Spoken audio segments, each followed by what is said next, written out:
Hi everyone, welcome to our story. Thailand.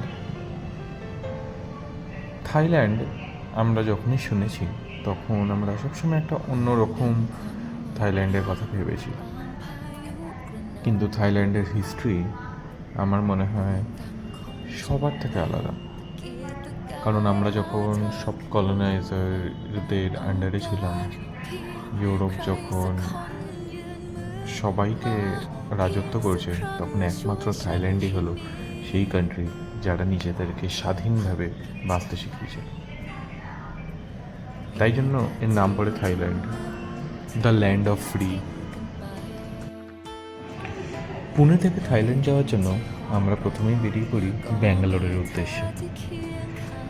লাউঞ্জে অল্প কিছু breakfast করে আমরা অপেক্ষা করি আমাদের প্রথম ফ্লাইট ব্যাঙ্গালোর। এখনকার লাউঞ্জে খুব কম কার্ডসই চলে, তার মধ্যে আমি সাজেস্ট করব মেক মাই ট্রিপের আইসিআইসিআই ক্রেডিট কার্ডটাকে নিতে। কার্ডটা সত্যিই আমাদের খুব সাহায্য করেছিল।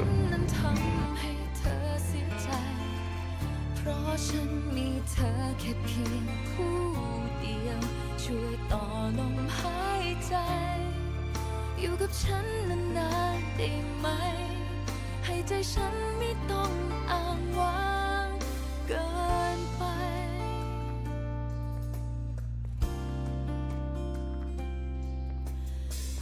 এরপর আমরা পৌঁছে গেলাম ব্যাঙ্গালোর এয়ারপোর্টে। অপূর্বভাবে সাজানো এই ব্যাঙ্গালোর এয়ারপোর্ট যে কোনো দর্শনার্থী খুব মন কাড়বে।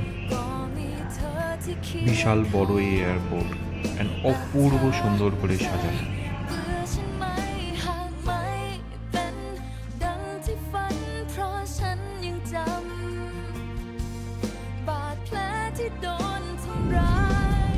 এরপর আমাদের জার্নি শুরু হলো ব্যাঙ্গালোর থেকে ক্র্যাবি যাওয়ার উদ্দেশ্যে।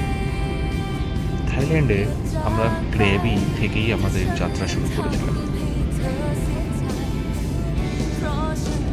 ক্র্যাবি বা কারাবি পৌঁছানোর আগে আমাদের বার্ড আই ভিউ থেকে ব্যাঙ্গালোর শহরের দৃশ্য আমাদের মুগ্ধ করে।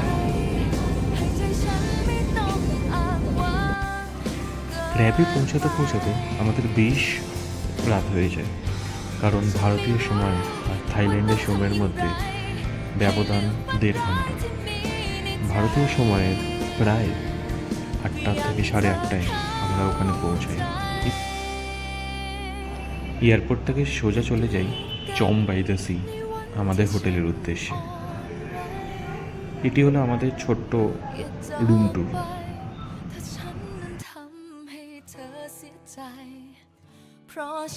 বেশ রাত হয়ে যাওয়ায় সেদিন আর বেশি ভিডিও করা হয়নি।